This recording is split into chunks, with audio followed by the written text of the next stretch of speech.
Starting on this Monday here in Korea, enhanced COVID-19 prevention measures are in place for 4 weeks to address escalating caseloads and potential risks of the new Omicron variant. For more, I have Dr. Kim Seung-taek from Institute Pasteur Korea. It's good to see you again, Dr. Kim. Good afternoon. I also have Professor Kim Moon-kyu from Yonsei University joining this session virtually. Professor Kim, hope you had a good weekend. Thank you for having me. Right, Dr. Kim, we'll start here in the studio. Following about 1 month of efforts to ease COVID-19 restrictions and to embrace a new normal, we have stronger prevention guidelines in place now. Let's begin then, Dr. Kim, with your assessment of our current COVID-19 situation. We have actually passed the 5 weeks since we just started just living with just COVID-19. And then the things that we have witnessed so far is the increasing number of total cases of COVID-19, as well as the also increased number of the severe COVID-19. For a former part, we are kind of anticipated even before living with COVID-19. But the latter one, which is increasing the severe COVID-19, is kind of we did not actually expect this kind of increase. But then the overall assessment from the government officials is that this is primarily due to the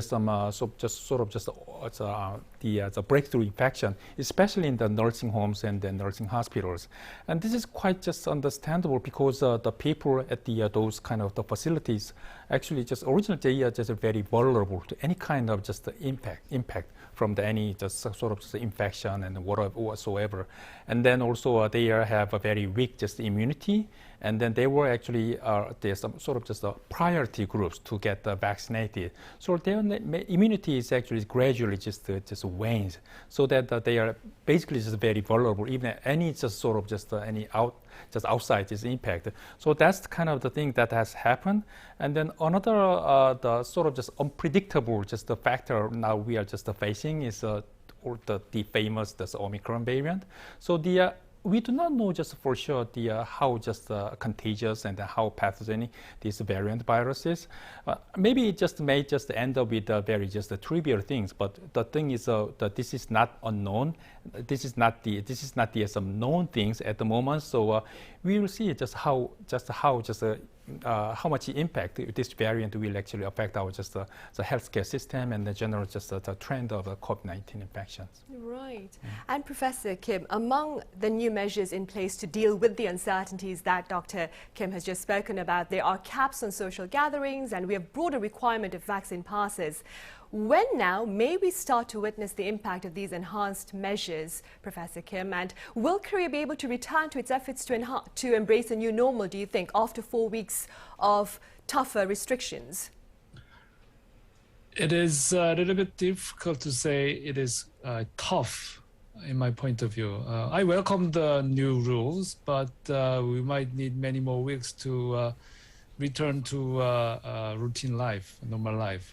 More strict and strong rules will see an effect in short period of time. But we have to consider economics and education, and there are many political events going around. So I think the rule is considering all the aspects of our society. But anyway, this is winter time, and we have to be vigilant all through this winter. And even though what kind of rules the government gives out, we have to keep wearing masks and keep social distancing, and think one more time if you have a social gathering. Professor Kim, you put a question mark, I would say, on the word tough when I mentioned it. Do you suppose that current restrictions should be enhanced further? I hope so. We're already having 5,000 patients for some day, and it's going to increase for some time because actually we cannot explain why this is happening, and there might be some backup of our quarantine plans right now. So there is a reason I think this way. Right. And like Professor Kim, Dr. Kim, some critics claim the current prevention efforts are inadequate and that stricter measures are necessary. What are your thoughts on this? Well, I would say whenever just this kind of just a decision is announced, I think that no, the decision can satisfy every people. I mean, this is kind of just outcome from the very intense discussion among the some government officials and also experts in the some infectious diseases, things like that.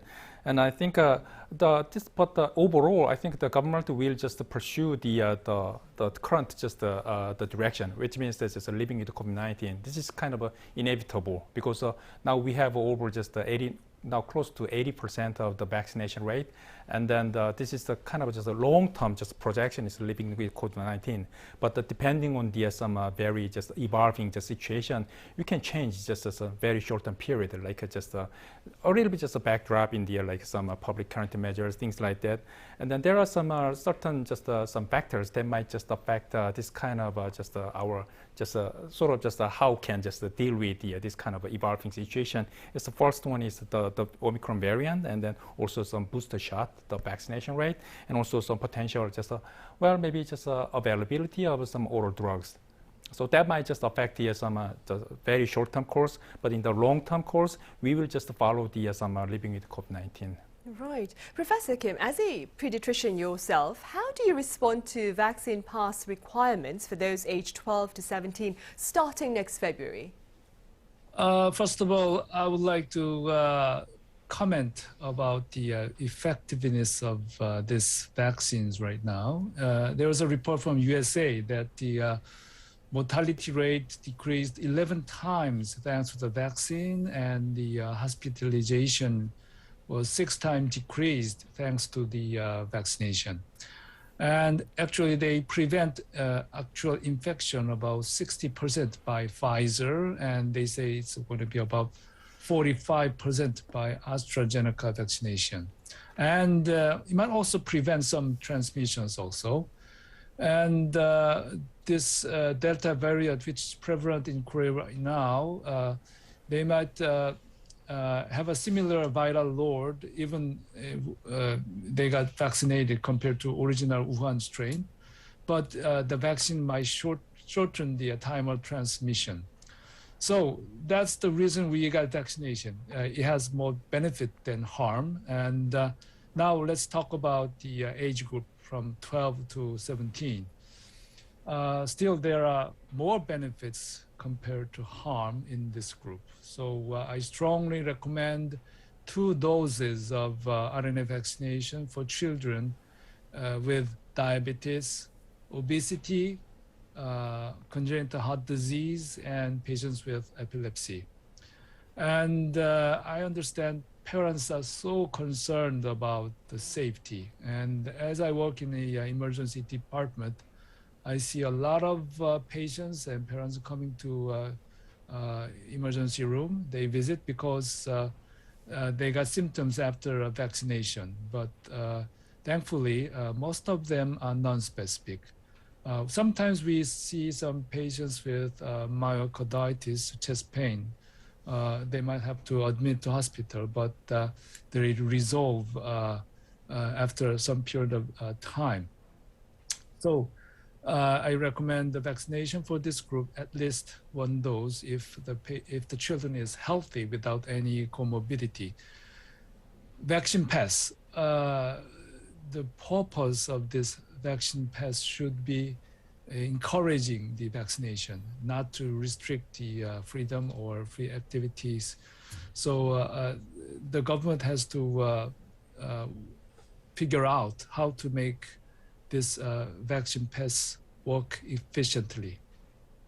Right. Dr. Kim, let's now shift our focus to Omicron. What are the chances of this new variant replacing the Delta variant as the dominant strain? Well, before just talking about that kind of just the potential just dominance over the Delta, let's look at the some current data. I mean, that was available from the South Africa. Based on the data, is now just 74% of just new infection is actually due to the some Omicron. That's based on the sampling, the results from the South Africa. And then before just this Omicron, now just Delta is predominant over just globally. But before just the Delta variant, we have actually talked about many variants: Alpha variant, Beta, and Gamma. And even before Alpha variant, there was no just official classification as the variant, but there was a D614G, just a mutant, and then that was actually D614G is actually just appears all of the variant right now. So this is a variant is actually changing, and then except for the alpha and delta, the beta and the gamma was kind of just the focus on the specific area. And it actually did not have a chance to be any global, just the global, just the predominant, just the variant. But so far, based on the data, this is very limited data so far. But I think Omicron has a chance to just probably just replacing just Delta as a predominant just a variant globally. And then this is just a possibility. And then, as I said earlier in this program, the viruses kind of just compete with each other. So it's we actually, in terms of just virology, we say this is kind of the viral fitness. If a certain virus is more fit, then that virus has more chances of just the predominant, just the overall, it has chance of just outcompete the other viruses. And so far, the Omicron seems to have such kind of just some better just a viral fitness compared to others as prior the variants. So I think it is likely, but we will see. Right. And staying with Omicron, based on the information disclosed thus far, Professor Kim, about Omicron, that is, what appear to be the characteristic features of its spread? There are about 50 mutations in the genome of 30,000 in the coronavirus, and about 30 mutations are located in the S spike protein. So in vitro data, I mean, test tube data is going to show up within 2 weeks, whether how much it is a problem or not. But clinical study is going to need more time than just 2 weeks. It's going to take about many weeks, even months. And the original Wuhan strain shown to have a R number above 2. And the Delta variant is twice of the Wuhan strain. And now they say Omicron is about twice of the Delta variant. And it started in southern Africa. And if you look at the Kutan area of South Africa, the population is relatively young, and they are facing the fourth wave right now. But there's no increase in mortality so far. And they say the oxygen demand is not increasing. That's the good news. Patients admitting to hospital in Kutang area have an incidental COVID-19 infection, which means they don't visit the hospital because of COVID symptoms. They come to other reasons and they happen to have the COVID-19 infection, which means this strain might not be that virulent. The demographics of South Africa is quite different from South Korea. I mean, we have more elderly group, and South Africa is quite young. So we cannot say it'll be the same in Korea also. So yeah, we have to wait for more weeks to see whether it's clinically different or not. But there's one thing I'm more concerned about.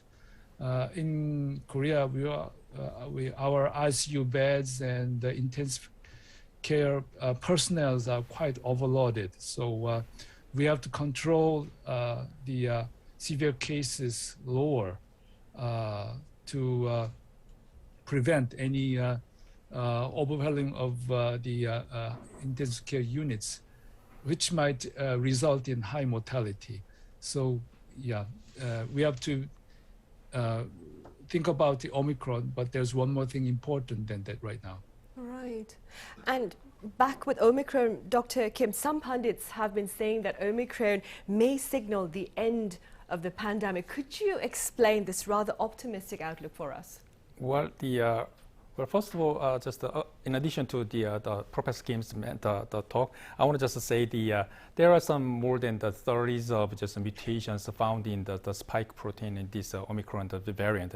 But I have to say many mutations do not necessarily just mean that this is all those mutations are all just additive or synergistic, because some of the mutations were actually just found in the other prior just variants, and then we know some very special feature of a certain just mutation, but that that does not mean that all those mutations do just combine to make a very just more just a severe or very pathogenic just a trait. Sometimes even very serious just a mutation when they just the present just they alone they're pathogenic, but they combine. Sometimes they are just attenuated, maybe sometimes just weak. So a combination itself does not just mean the more pathogenic or deadly viruses. And also the variant, So and one of the also just kind of a prejudice among the public is that variant kind of just variant is not just equal to the some more just the pathogenic viruses. So it's just a kind of just a very natural phenomenon of just viral evolution. So I think in terms of just some virus evolution and also reflecting some the past, just some history of just some virus just outbreak. For example, like Spanish just flu. I think a long-term projection is this COVID-19, SARS-CoV-2 would just in the end likely be some endemic just viruses, which is some endemic infection, which is very attenuated viruses, sort of just coexist our just human beings without just harming just too much to our just healthcare systems. And then this kind of just it can be some years of just a procedure, but then this kind of just interaction between the viruses and our just the host. In this case, our just the human beings, and the viruses changing, and our humans also change in terms of the immunity. So all those complex interactions will just result in the overall just the attenuation process. But I think we have to actually distinguish between just a long-term process and a short-term process. What I said so far is kind of just a long-term process. But in the case of short-term process, you might not, all those variants may not be just necessarily mean every variant. The new variant does not mean the weakened and just attenuated viruses. But one of the actually just a recent report about just maybe this might be some end of the some COVID-19 the variant is that some recombinant, maybe this is kind of just recombinant viruses. And then some report says from the SARS-CoV-2 the viral genome that they found that there's a piece of the common cold, the coronavirus, which is actually just a human coronavirus 229E. This is there are actually 7 known just human coronaviruses. The 3 of them just cause very severe just disease such as this SARS-CoV-2 and the MERS-CoV and the SARS-CoV-1. And the 4 human coronaviruses actually cause very mild, the disease is very, very mild case, such as just very mild cold. And this is 229 is one of such things. And this kind of a recombination is not really just very unusual things. This is a coronavirus, the different kind of coronavirus, and the SARS-CoV-2 is coronavirus. When somehow if the viruses coexist within the one cells, there are many chances of just recombine. So that one of the outcome from this recombination is a piece of just one coronavirus can be integrated to another just coronavirus.